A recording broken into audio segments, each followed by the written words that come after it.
Peer নিয়ে আন্দোলনের নামে নির্বাচন নস্যাৎ, গণতন্ত্রকে ব্যাহত ও দেশকে মহা বিপর্যয়ের মধ্যে ঠেলে দেওয়ার ষড়যন্ত্র হচ্ছে। এই সুযোগে পালিয়ে যাওয়া ফ্যাসিবাদ আবার ফিরে আসতে বিশৃঙ্খলা ও নাশকতা সৃষ্টি করতে পারে। অহেতুক আন্দোলনের নামে বিভাজন, উত্তেজনা, বিশৃঙ্খলা গণ অভ্যুত্থানের আকাঙ্ক্ষার পরিপন্থী। পিয়ার নিয়ে জামাত নিজেরাই আন্তরিক নয়। আপনারা জানেন, আমি ঐক্যমত্য কমিশনের মিটিংয়ে বাংলাদেশ জাতীয়তাবাদী পক্ষ প্রতিনিধি দলের একজন সদস্য। জামাত ইসলাম একবারও এই পিয়ার পদ্ধতির কথা উঠায়নি। তারা উচ্চ পক্ষে পিয়ার পদ্ধতির কথা বলেছে, কিন্তু নিম্ন পক্ষে আমাদের যে জাতীয় সংসদ নির্বাচনের কথা বলছে, সেই নির্বাচনের পিয়ার পদ্ধতির কথা একবারও উঠেনি। এটা নির্বাচন কমিশনের সংস্কারের এজেন্ডাতেই নেই। প্রশ্ন হল, $1,000,000 প্রশ্ন, তাহলে হঠাৎ করে কেন পিয়ার পদ্ধতি নিয়ে মাঠে নামছেন?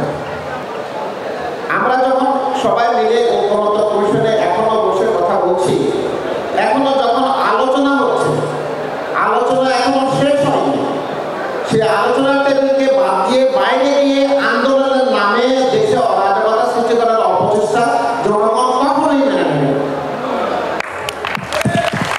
এবং এই যে ব্যাপারটা, এই ব্যাপারে আমাদেরকে সতর্ক থাকতে হবে, আমাদের ঐক্যবদ্ধ থাকতে হবে।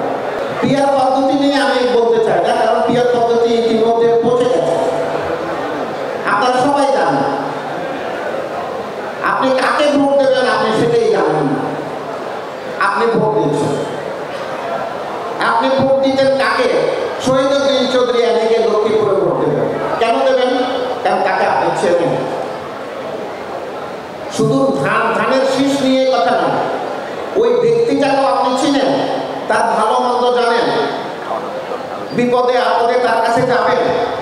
সে আপনার এমপি, আপনি বলতে পারবেন লক্ষ্মীপুরে এমপিকে মিস্টার এক্স, আপনি তাকে চিনেন।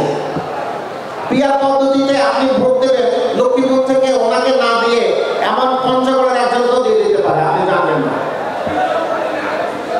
এই যে কথাগুলো, এই কথাগুলো ওনারা বুঝেন না, এটা ঠিক নয়।